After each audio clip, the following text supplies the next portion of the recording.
Satnam. Satnam.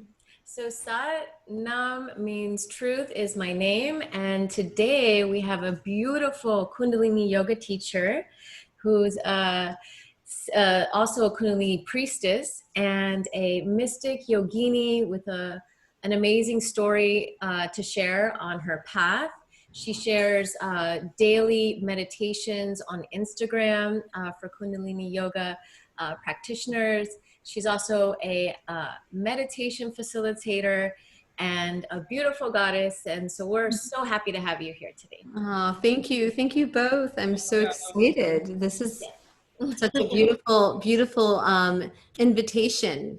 Yeah. Yes, thank you for accepting our invitation. Yeah, no, I was grateful to receive, honestly. So you're all the way in New York, right? Yes, I live in Bed-Stuy, Brooklyn, New York bound, New York based.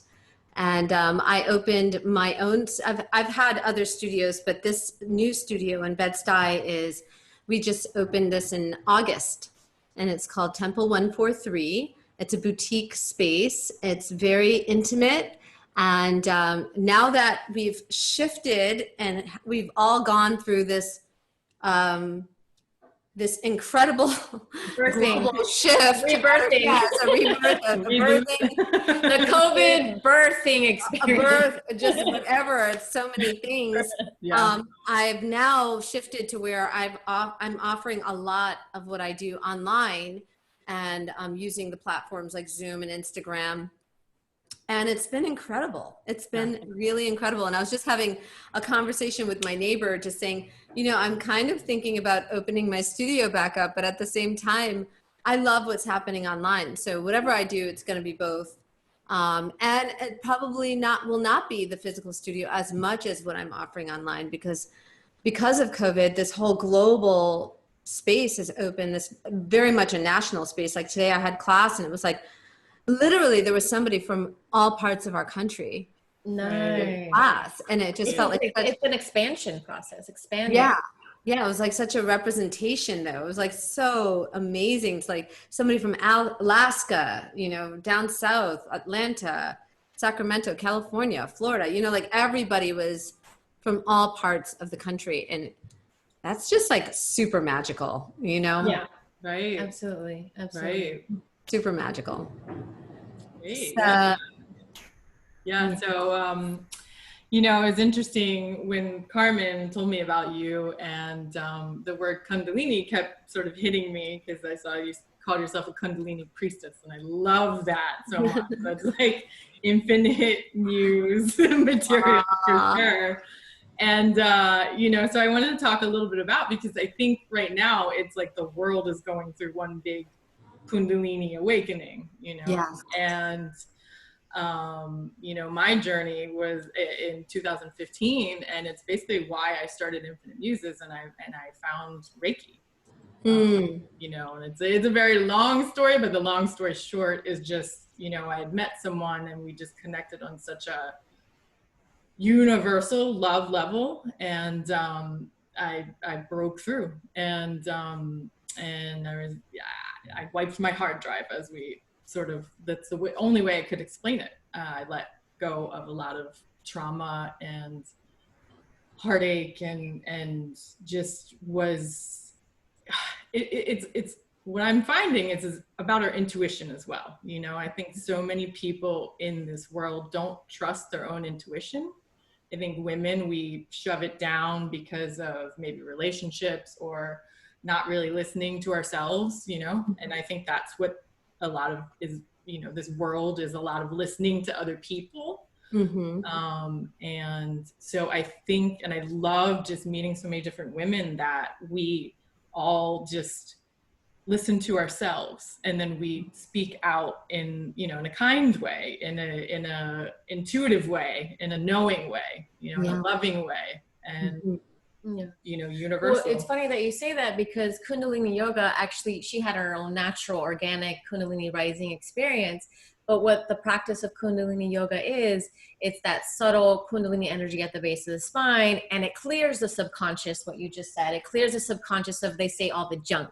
So that's what Kundalini yoga and the meditations, the Kriyas, that's what it does for you through this technology. Can you tell us a little bit about this technology of Kundalini Yoga to clear the subconscious junk?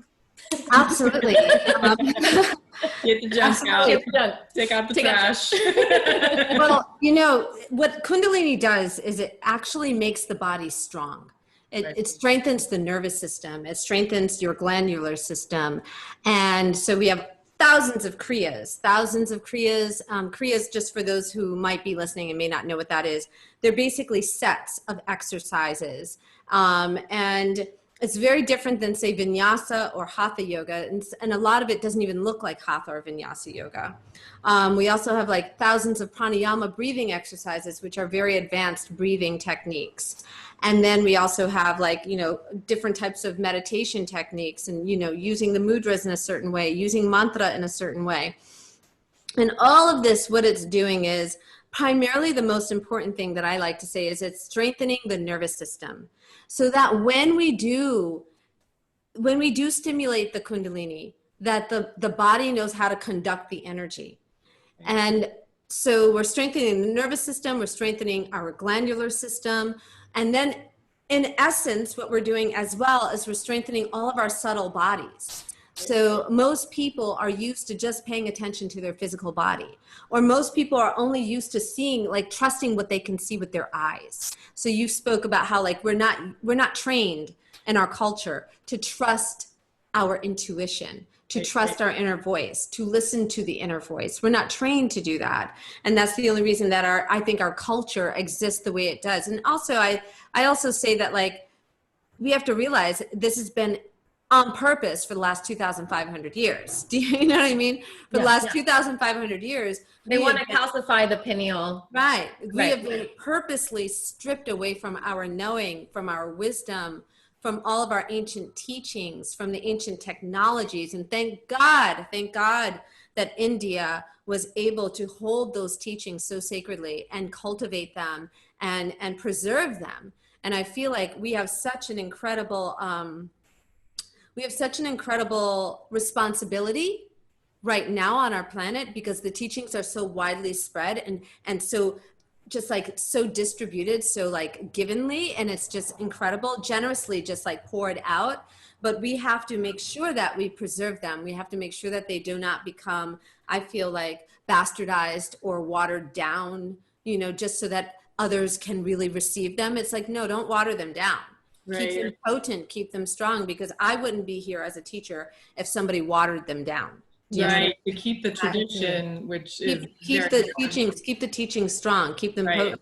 So Kundalini Yoga is a very vast system.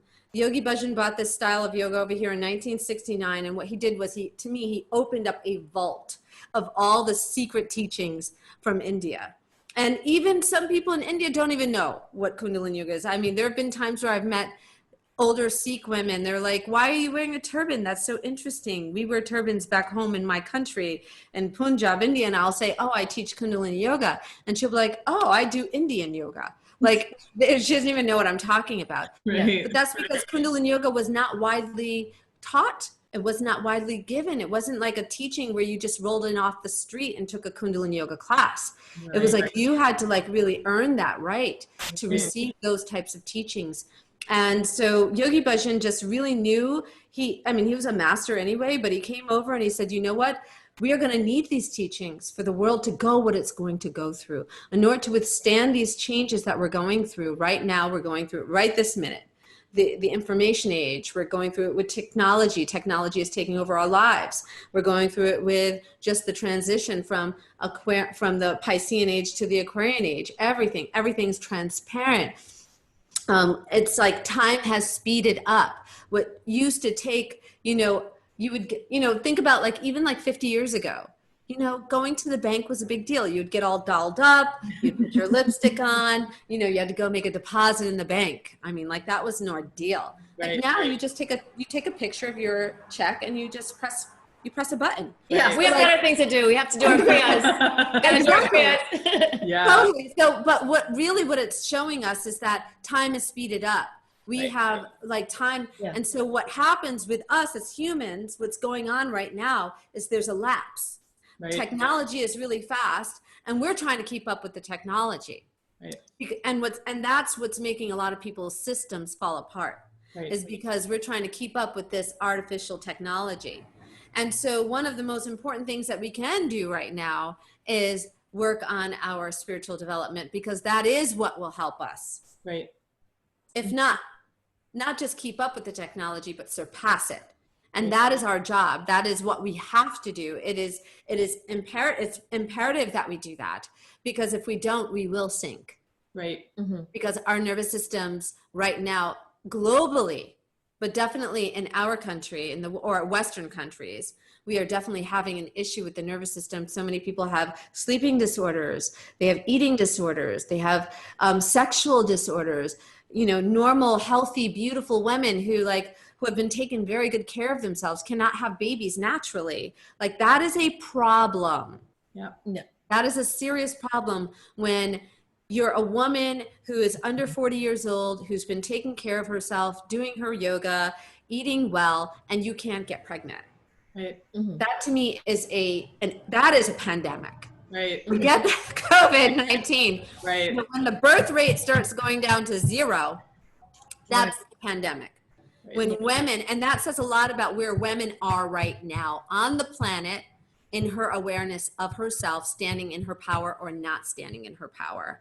Right. And I love that you introduced me as a Kundalini priestess, because at some point I made a choice in my identity, which changes. You know, we grow, and I feel like you're allowed to have as many names as you want. Yeah, I mean, I have a lot of different names. You want to hear them all? I feel like it's to me, it's a testament to how much you're growing when you have different names. And also, though, I feel like it's also important to sometimes shapeshift what you identify as your career, or as your, what your identity is for the world to see you as. Right. And so at some point I let go of Kundalini Teacher, and I said, no, I'm a Kundalini priestess. Yeah. And that's what I'm interested in. And that is because I truly believe, and Yogi Bhajan, this is one of his teachings, he was saying that he always said that women are 16 times greater than men. So we should not be fighting for equality. That is a misunderstanding of your power. If you're fighting for equality, you are greater, and that doesn't mean better. Right. Yes. Greater means you have a greater capacity to hold space. Right. That means that women could be 15, 16 times greater in a negative, not just a positive. And I have a very unconventional point of view about women and their contribution to that 2,500-year-old hypnotism that we were in. I blame us. Because I was just talking about the toxic femininity, because there's a lot of talk of this toxic masculinity, but women can just be as toxic and hold that toxic masculinity space for them, absolutely. To happen. Absolutely. I believe that's what happened. I believe that they're holding that space for that toxic masculinity to continue. Oh, absolutely. And it stemmed from a very deep, deep subconscious seat in laziness.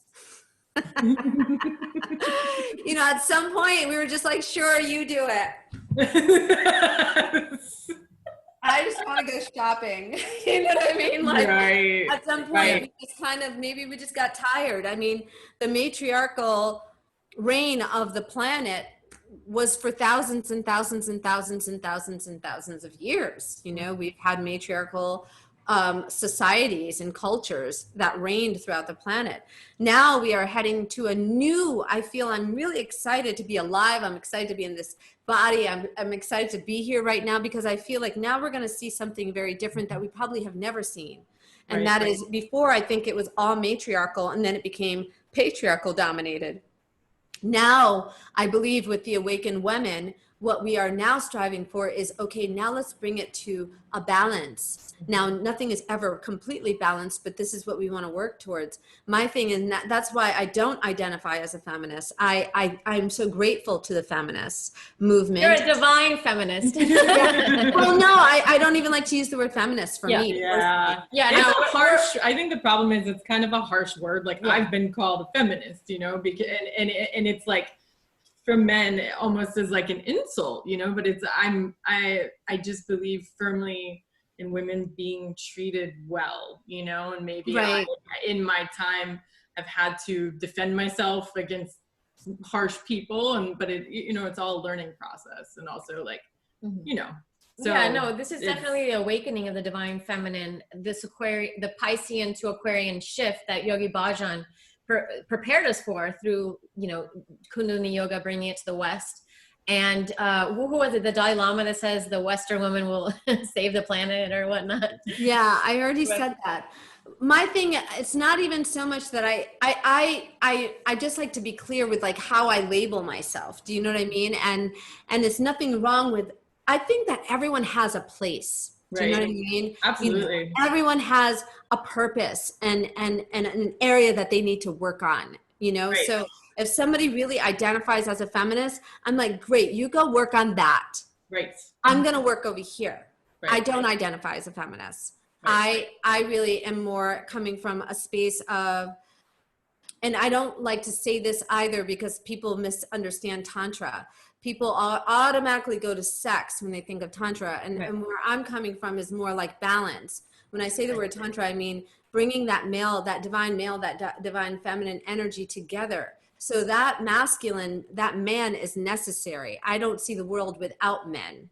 No. I see that like, I feel like creating space for them. Trump, but sorry, I had to creating space for them to come into the fold is very important to me. Creating opportunities for them to learn the ways of the divine feminine is very important to me, because I really truly believe that men do not want to lead the way they've had to lead for the last 500 years. I really truly believe that. I believe that they are tired. And I'm excited about that because now we are rising into a new awareness of who we are as humans on this planet. And I feel like that's the role of the priestess is finally coming back into appreciation.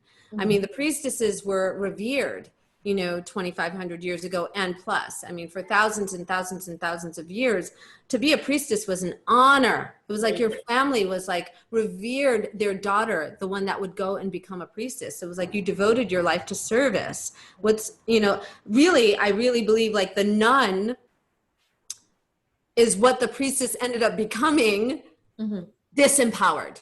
Right. Yes. Okay. Under the patriarchy. Under the patriarchy reign of religion, that is where the priestess had to go. She became a nun. Well, we're moving away from that now, and we're moving back towards into the future of what the priestess really was. Do you know what I mean? As far as like the one that held major space for society and for culture, and for us to understand our divinity. The divinity that you know, that truth, that infinite truth that is right here. We don't have to go that far, you know, we just have to close our eyes and really carve out some space and some boundaries and sit with ourselves to start feeling that intuition. But I do believe that our society is changing and growing and morphing and like advancing at such a speed that even us, we can't really perceive it because we're in it.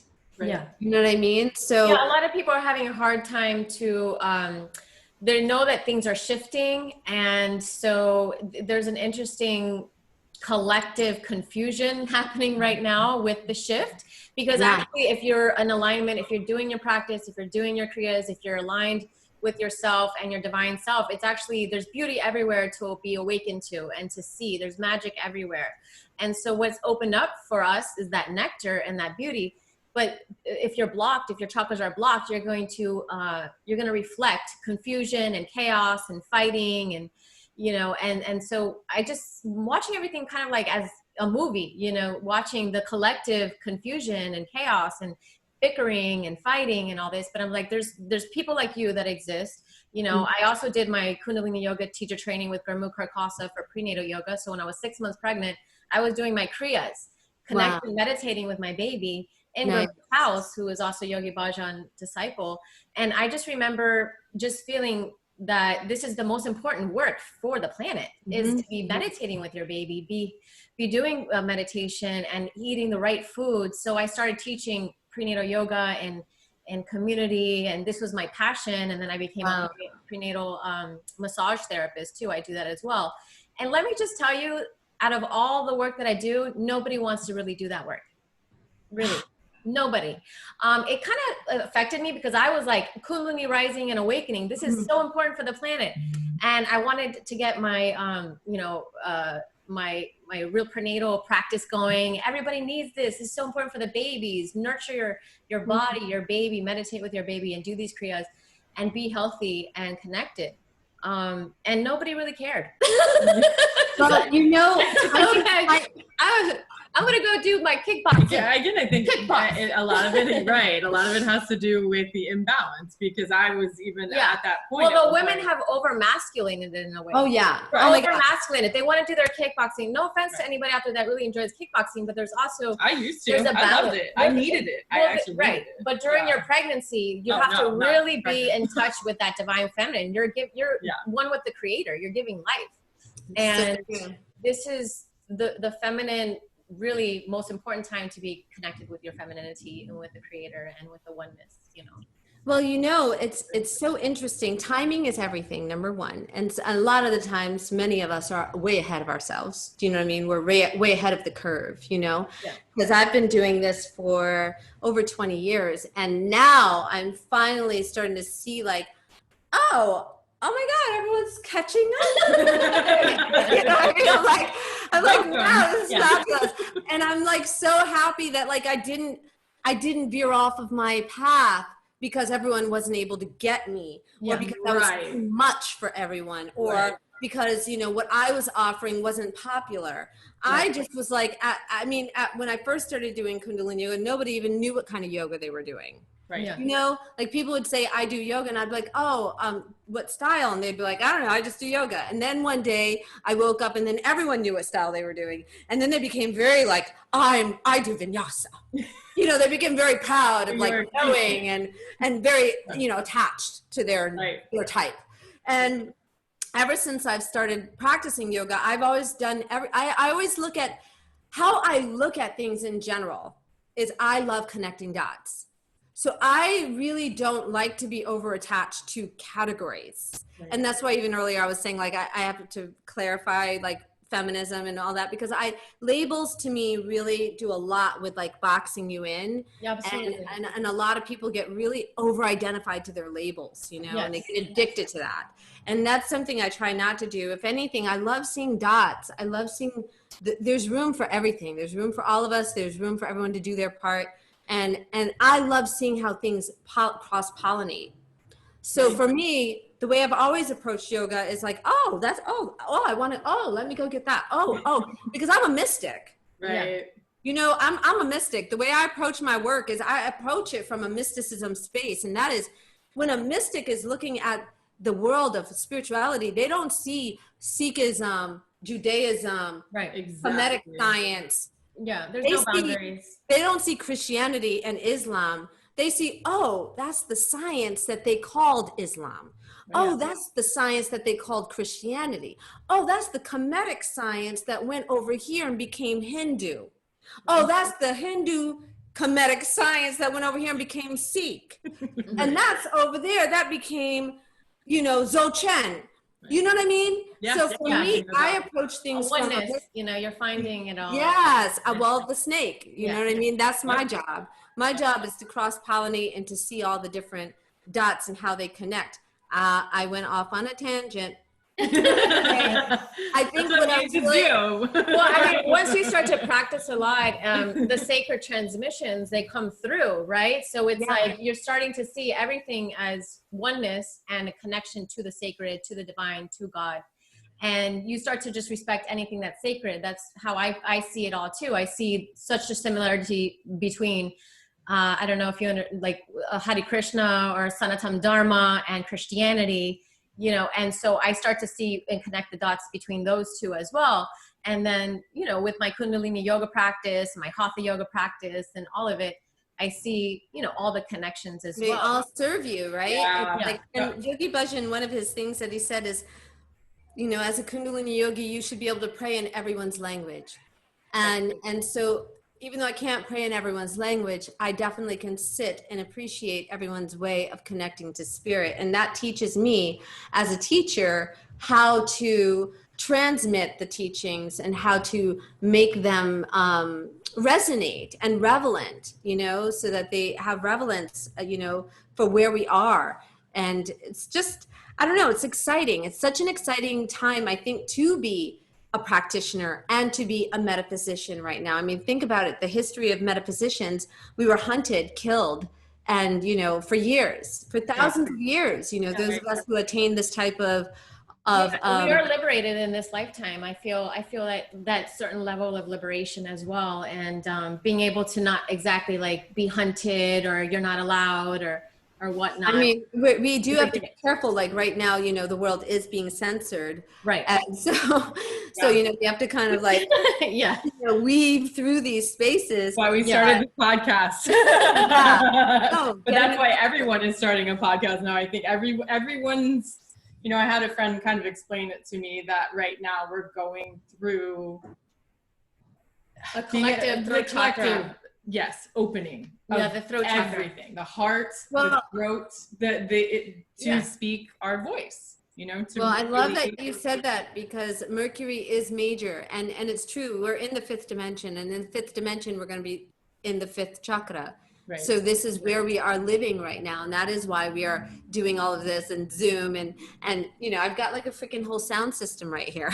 You know what I mean? It's like right on my end table is like a mixing board. You know what I mean? So this is where we are right now, and you're right. It's the fifth chakra is everything right now, and this is like, if you think about it, what are the qualities of the fifth chakra? This is all about being able to take all of our ideas, our dreams, our imagination, our thoughts, and we're synthesizing them and speaking them out into existence. And so it's almost another thing that's really important to bring in right now is we don't have to work the way we used to have to work, because we're in the fifth chakra. And because now we're starting to understand subtle energy, we're starting to understand that we are subtle, and that in order to make something to exist, it doesn't mean that we have to go into the navel chakra and be like,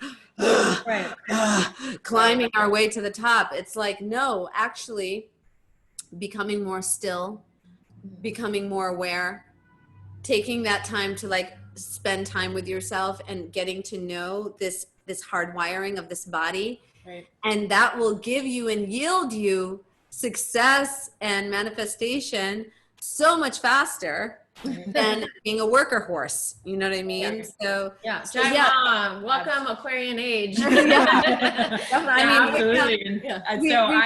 I have been, when I found myself coming to Reiki, you know, which again, I think we just put terms on universal energy. It's all the same, you know. But so I found Reiki, and I ended up in New York after my Kundalini awakening, and come to find out, her name's Pamela Miles, and she is the mother of someone the best friend that I went to college with. So when I went to get my Reiki attunement, I walked in and I saw basically one of my very dear friends on the wall. Wow. You know, that I went to college with. I was like, I'm supposed to be here. You know, it was like the oracle from with the Matrix. You know, like walking in, and you could just feel she's such a special woman, and she doesn't like she really sort of like, she was bringing the science to everything, and that's what I think is happening now. We've separated science and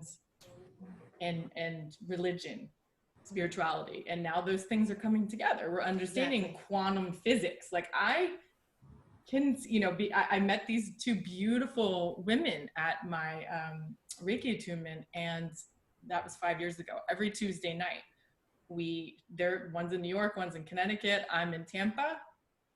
I didn't know what I was doing at the time, but I was learning to train my mind to have things come through. We send each other love and light. How beautiful is that? Like, how beautiful is that to, you know, because we can do the opposite, which I've definitely done the opposite, unfortunately. People, you know, we don't know what we're doing. It's That's true. The thing, how powerful we are.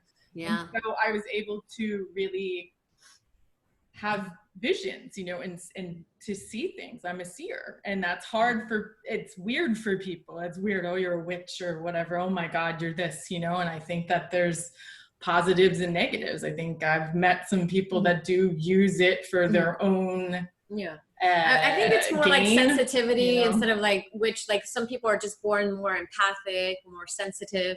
And this is coming out more now with psychology, with the science of psychology. And so, and you know, these kind of terms that are like more Piscean, like witch or whatnot, it's more of like, now we have science terms for this stuff, you know? And so this is the shift that's happening. And we're just so grateful to have you, beautiful priestess and Kundalini goddess, here with us today. And it's just beautiful to see you and to hear you and to hear your story and all the knowledge that you're sharing with others. And would you like to share before we close? Well, I'm just so grateful that you invited me on to be a part of this muse, and it's been lovely. Do you have a muse? Who's your muse? Do you have a muse? I have so many muses. Right? I really do. Let me think of a modern day muse though, like, because I really I identify with. Let me think, who's a modern day muse? There must be someone. Well, how about your classes? If somebody wants to come to your classes. Okay, so for my classes, you can find me online. Just go to temple143.com, and I hold about 5 to 7 classes on Zoom, and I hold different types of workshops. I have right now this yearly program, and it's called Magus Portal, and it's where people can join to go deeper into the work. It's almost like a mentor-mentee type of program. There's so many different ways that I offer the practice so that everyone can. And what's your favorite right now Kundalini meditation for these times, for those people who are watching who know about Kundalini yoga? Is there any mantra that you would? So yeah, I'm really tapping in right now to Guru Gobind Singh. Guru Gobind Singh was the 10th Sikh Guru, and he was a warrior. And I'm feeling a lot of warrior energy right now. So like his mantra is the Siri Guru. It's the Guru Gayatri mantra. Guru Gayatri mantra is Gobinde Mukunde Udare Apare Haryang Karyang Naname Akame. So that mantra is really big for me. Chatra Chakravete is very big for me because that's another warrior mantra. The Shakti mantras are really important to me right now. Shakti, for those of us who are new, who don't really know what I'm talking about, Shakti mantras are like mantras that are like to put you into action. Shakti mantras are about commanding God. It's not so much about the devotional aspect of like, oh, Waheguru, Waheguru, or Guru Guru, Waheguru, Guru Ram Das Guru. Those are devotional. Those are bhakti mantras, and they're beautiful, and they're peaceful, and they're loving. But I'm more right now really feeling the Shakti mantras, which is more related to Guru Gobind Singh's role in the Sikh lineage, in that sense where he was a warrior. He was the one that actually changed the Sikh lineage, the Sikh religion, into a warrior religion. And I just feel that right now, like with everything that we're going on, and you know, Guru Gobind Singh was about helping people break out of slavery. He was into breaking people out of bondage, breaking out of that mental bondage that many people were in India at the time that he reigned as the Guru. So that is the one that I'm tapping into. And I could say, if anything, he's my muse right now. Okay. He's not like a woman, but he is my muse. And I very much relate to the Kemetic. I'm very much into the Kemetic goddesses. We just had a Kemetic a teacher last week. Yeah. Okay. That's Fabian. Yes. Yeah. The Kemetic lineage is probably the one that's closest to me as far as the goddesses that I relate to. As far as like goddess Aset is really Isis. Everyone knows her as Isis. Hetaru is known as Hathor. You know, when the Greeks took on that lineage, they changed the name. So Hathor is Hetaru. Sekhmet she's the goddess. She's a warrior. She is like all about fire. So these are like if you want to say muse, those are my muses. Like I relate to them, you know, the goddesses, the goddess lineage, because through that goddess lineages came those priestesses and the Sibels and the oracles and the prophetesses and the Black Madonnas. The Black Madonnas were basically, they derived from the whole Kemetic goddess lineage. And then came the Black Madonna when she went into Europe, when that high priestess went into Europe, and there were many of them. It wasn't just one high priestess. It was like platoons of high priestesses went into Europe. Then they were termed the Black Madonna. So those are that's the world that I really resonate in right now in my life. And that's the work that I'm always doing, is relating to them, and just even on a psychic level, just bringing that energy into everything that I'm doing, and fusing myself with their energy and their transmissions. So it was such a pleasure being with you all. Yeah, absolutely. And Thank you so much. yes, such a pleasure. Thank you, goddesses. Thank you so much for bringing me on and sharing your platform with me. Yeah, Oh, no, thank you. And if you want to learn more about Siri Rishi, we're going to be also adding all her information and links to her website, and you can check out her classes. She has so much knowledge and wisdom to share with us. So thank you so much, and we love you. Bye now, beauties. Have a beautiful day. We love New York. Take care. Take care. Enjoy the solstice. Yes, Happy you too. solstice. Happy solstice. Yes, Light. happy solstice. Yes, solstice greetings Bye now. and blessings. Bye-bye.